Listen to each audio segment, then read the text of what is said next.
हिंदू धर्म में देवशयनी एकादशी व्रत का बहुत महत्व है। मान्यता है कि इस दिन व्रत कथा का पाठ करने या सुनने से व्रत के पूर्ण फल की प्राप्ति होती है। आइए हम सब देवशयनी एकादशी कथा के बारे में जानें। हिंदू धर्म में देवशयनी एकादशी का विशेष महत्व है। इस बार देवशयनी एकादशी 25 जुलाई 2026 शनिवार यानी आज है। एक बार धर्मराज युधिष्ठिर ने कहा, हे केशव, आषाढ़ शुक्ल पक्ष की एकादशी का नाम क्या है और इस व्रत की क्या विधि है और किस देवता के पूजन का विधान है। श्री कृष्ण कहने लगे, हे युधिष्ठिर, जिस कथा को ब्रह्मा जी ने नारद को सुनाया था वही कथा मैं आज तुमसे कहता हूँ। एक बार नारद जी ने ब्रह्मा जी से यही प्रश्न किया। तब ब्रह्मा जी ने उत्तर दिया कि हे नारद, तुमने कलियुगी जीवों के उद्धार के लिए बहुत उत्तम प्रश्न पूछा है। और क्योंकि देवशयनी एकादशी का व्रत सभी व्रतों में सर्वोत्तम है, व्रत के पुण्य प्रभाव से सभी पाप नष्ट हो जाते हैं और मनुष्य को मोक्ष की प्राप्ति होती है।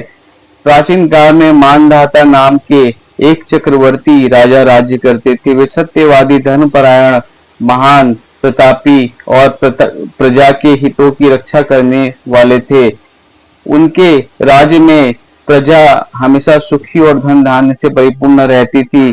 उनके राज्य में कभी अकाल नहीं पड़ता था। एक बार राजा मानधाता के राज्य में लगातार 3 वर्षों तक बारिश नहीं हुई। बारिश नहीं होने के कारण पूरे राज्य में भयंकर अकाल पड़ गया। राज्य में अन्न जल के अभाव में प्रजा बहुत परेशान रहने लगी।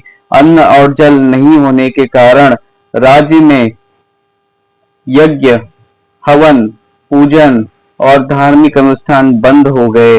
राज्य और प्रजा की ऐसी स्थिति देखकर राजा अत्यंत चिंतित हुए।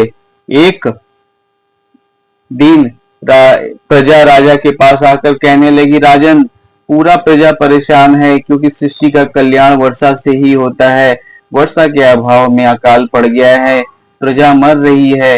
इसलिए हे राजन, ऐसा कोई उपाय बताओ जिससे यह दुख दूर हो सके। राजा मानधाता ने प्रजा की बात को सुनकर विचार किया।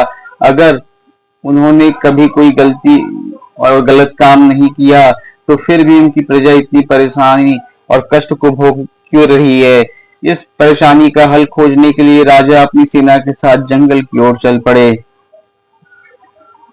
वन में घूमते घूमते राजा मानधाता ब्रह्मा जी के पुत्र महर्षि अंगिरा के आश्रम में पहुंचे।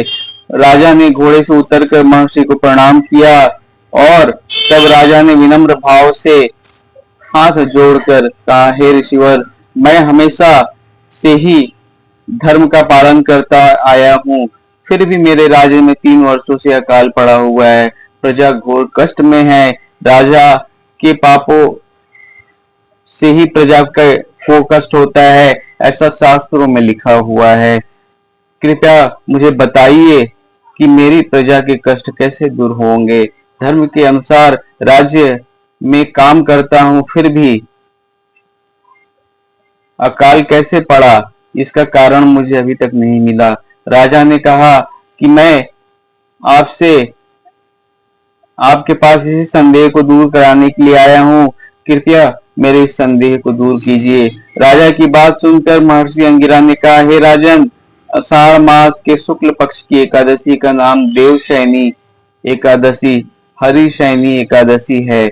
यह एकादशी सभी पापों से मुक्ति दिलाती है, सब प्रकार की सिद्धियों को प्रदान करती है और सब सिद्धियों को देने वाली है।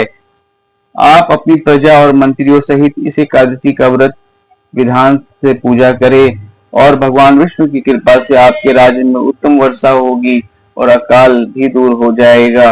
महर्षि अंगिरा से व्रत का विधान जानने के बाद राजा मानधाता अपने राज्य में वापस लौट गए।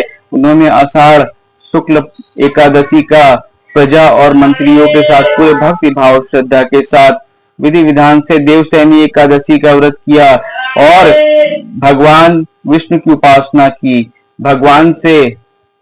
राजा ने भगवान से प्रार्थना किया और भगवान विष्णु प्रसन्न हुए।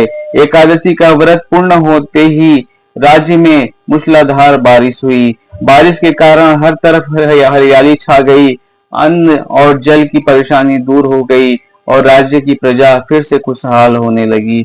यहीं पर जो है देवशयनी एकादशी की कथा संपूर्ण होती है।